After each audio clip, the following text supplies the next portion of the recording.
Опозицијата отвора фронт на власта со нови сили, но и со старо нови лица. СДСМ ги реконструираше партиските структури по изборниот пораз на локалните. Денеска од ВМРО ДПМН стигна зајадлива честитка до социјалдемократите. Со зборовите ве чека тежок стечај.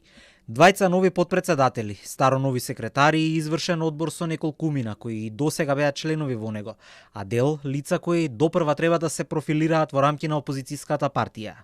Ова е тим кој влегува во храбра и многу одлучна борба со оваа ненародна и криминогена и корумпирана власт на ВМРО ДПМН, знам и влен. Нашиот фронт, кој што го објавуваме вечерва постепено и сигурно ќе расте, затоа што ние се спремаме власта да ја вратиме во рацете на граѓаните. На испразнетите подпредседателски места во СДСМ наместо Ана Чупеска и Методија Илиевски поставени се Александар Трајановски и Јована Тренчевска. Во новиот извршен одбор влегоа 13 членови, меѓу кои останува Андреј Жерновски. Нов член е Александар Наумовски, екс-градоначелник на Ѓорче Петров. Во извршниот има место и за Јон Фрчковски, како и за Филип Андов Сокол, кој е опфатен со истрага за директорски злоупотреби во затворот Шутка. Политичките опоненти од ВМРО ДПМН им порачаа: СДС вчера вечер ја потврди нашата констатација дека продолжуваат да тонат се повеќе.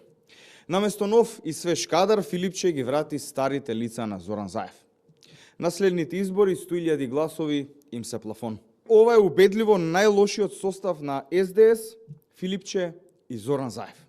Приватизацијата на СДС завршува, а наредниот чекор е тежок стечај. Старо новиот генерален секретар на СДСМ Димитриевиќ уверува дека на вчерашната седница на Централниот одбор немало никакви несогласувања околу кадровските решенија и покрај различните ставови по други прашања. Тоа е убавината на СДСМ. СДСМ е демократска партија во која што секој може да си го искаже мислењето и ставот. На крај излеговме со заеднички заклучок, имавме една дискусија која што беше во рамки на демократските процеси и низ целата таа дискусија произлегоа и мињата и се избраа луѓе.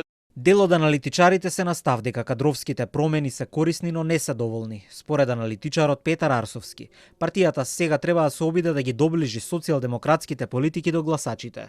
СДСМ е фатен во една стапица во која треба да се ослони и на искуството на претходните кадри, но и на свежината на новите, но самите кадровски промени не се доволни за да се вратат назад да бидат актуелни со нивниот политички производ на пазар. Првиот приоритет им е ревитализација на партиската организација и инфраструктура. Затоа што и најдобрите политики, ако останат затворени во тие 4 зидена бифечка, нема да бидат успешни на политичкиот пазар. Председателот на партијата Филипче предходно најави силна мобилизација за враќање на довербата на гласачите и на разочараните поддржувачи на СДСМ од минатото.